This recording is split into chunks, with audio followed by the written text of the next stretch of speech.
selamat datang kembali di podcast kita. Di episode kali ini kita bakal bahas topik yang sering dianggap berat, tetapi sebenarnya dekat banget sama kehidupan kita, yaitu kesadaran berbangsa dan bernegara, khususnya di kalangan Gen Z nih. Nah, hari ini aku nggak sendirian, sudah ada narasumber yang bakal ngobrol santai tapi berbobot bareng kita. Halo Kak Putu Adiwidana. Halo Kak Sarah, senang banget nih bisa diajak diskusi di sini. Oke Kak, langsung aja ya. Banyak Gen Z yang ngerasa topik kesadaran berbangsa itu kaku, bahkan terkesan jadul. Menurut kakak nih, sebenarnya makna kesadaran berbangsa itu apa sih kalau dijelasin dengan cara yang lebih relate?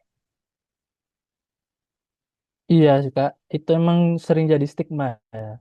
Padahal sebenarnya kesadaran berbangsa itu simpel banget. Kita sadar kalau kita bagian dari Indonesia, kita peduli, dan kita punya tanggung jawab sebagai warga negara, nggak harus hal besar. Bahkan dari hal kecil sehari-hari juga termasuk ini,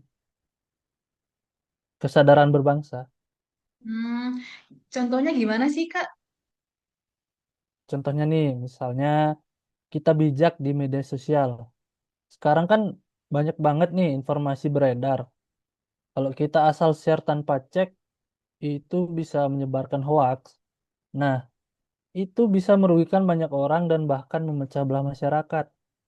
Sebaliknya, kalau kita lebih kritis dan bertanggung jawab, itu juga bentuk kontribusi ke negara. Oh, berarti sekarang bentuk bela negara itu udah berubah ya Kak? Ya, betul banget. Dulu mungkin identik dengan perang atau militer, tapi Hmm. sekarang lebih ke bagaimana kita menjaga persatuan, menghargai perbedaan, dan berperilaku baik sebagai warga negara, terutama di dunia digital ini. Hmm, menarik sih Kak, tapi jujur aja ya, banyak Gen Z yang lebih tertarik sama budaya luar daripada budaya sendiri kayak K-pop seperti itu. Menurut Kakak ini masalah nggak sih seperti itu tuh?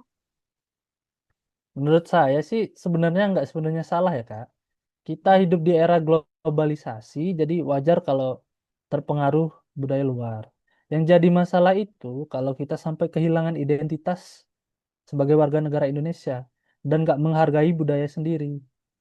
Idealnya sih kita bisa seimbang, terbuka sama dunia luar, tapi tetap bangga dengan budaya Indonesia, gitu Kak. Setuju Kak, setuju banget.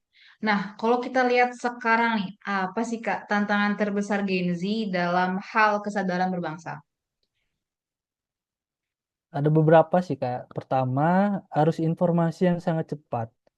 Jadi gampang banget terpengaruh berita yang belum tentu benar. Kedua, sikap apatis. Banyak yang mikir itu bukan urusan gue. Ketiga, Tuh. kurangnya edukasi yang menarik. Jadi topik ini terasa membosankan, padahal sebenarnya penting banget. Iya sih Kak, kadang penyampaiannya juga bikin orang nggak tertarik ya. Nah, kalau menurut Kakak, gimana sih caranya biar Gen Z ini lebih peduli? Menurut saya, harus mulai dari pendekatan yang lebih dekat dengan kehidupan mereka.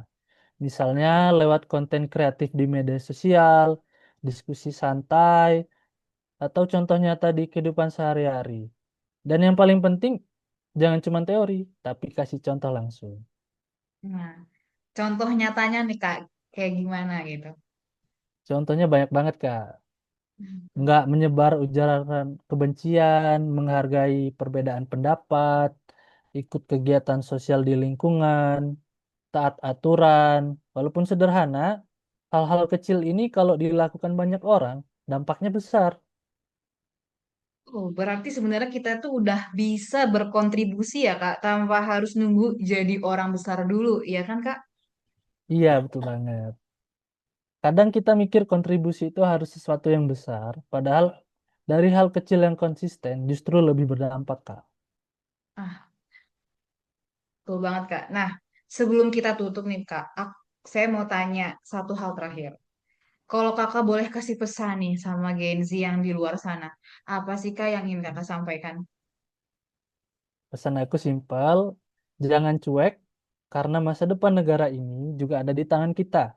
Kita boleh jadi generasi yang modern, kreatif, dan global, tapi jangan sampai kehilangan rasa peduli dan tanggung jawab sebagai warga negara Indonesia. Mulai dari hal kecil, dari diri sendiri, dan dari sekarang. Wah, keren banget. Jadi dari obrolan hari ini kita belajar bahwa kesadaran berbangsa itu bukan sesuatu yang jauh atau ribet, tapi justru ada di kehidupan sehari-hari. Bahkan dari cara kita menggunakan media sosial dengan bijak.